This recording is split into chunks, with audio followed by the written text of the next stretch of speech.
Hey guys, today I wanna show you the least visited region in Europe.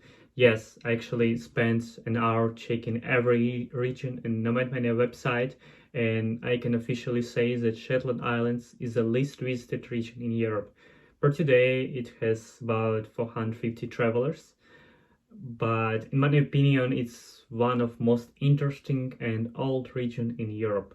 So first, let's take a look where it's located on Google Maps. Now it's part of UK, but until 15th century it was actually part of Kingdom of Norway, and now even Norwegian town of Bergen located closer to Shetland Islands than Scottish capital or Edinburgh.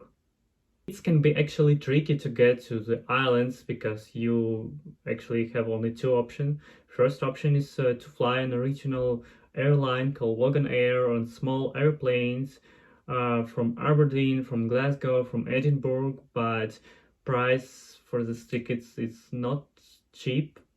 It would cost you about 300, 400 pounds if you buy few days in advance each way, which is really expensive. Even if you buy in advance, you should not count for less than 100 pounds each way. If you want to book a flight to Shetland Islands, so you just go to Logan Air website, you select from where you want to depart, for example from Aberdeen, and we select to Sambor, which is the only airport serving main lanes of Scotland.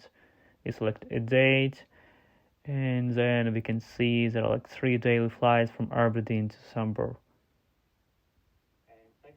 And second option is to take a ferry from Aberdeen to capital of Shetland Islands called Lerwick.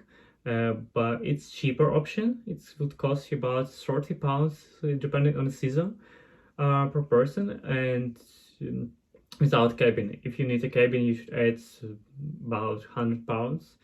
But the sailing time will be around 12-14 hours, depending if ferry will go straight to Shetland Islands or it will go through Orkney Islands.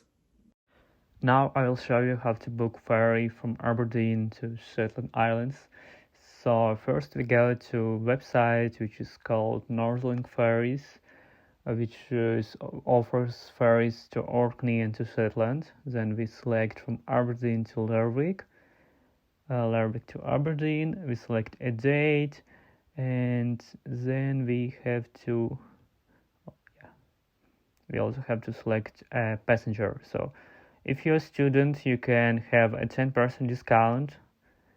It's applied for all students, so now we can see that price is 30 pounds, and just pay attention that some ferries depart at 7 p.m. and some at 5 p.m.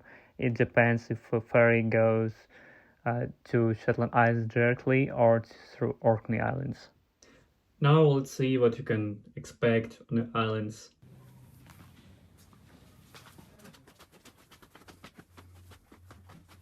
Well, when we purchase the ticket, we can head directly to the ferry, which is in 2 minutes by walk from the departure lounge. The ferry itself was a bit bigger than I expected. It has 3 floors, plenty of seats available, and even some game stations if you want to spend some time playing games. It also had 2 bars.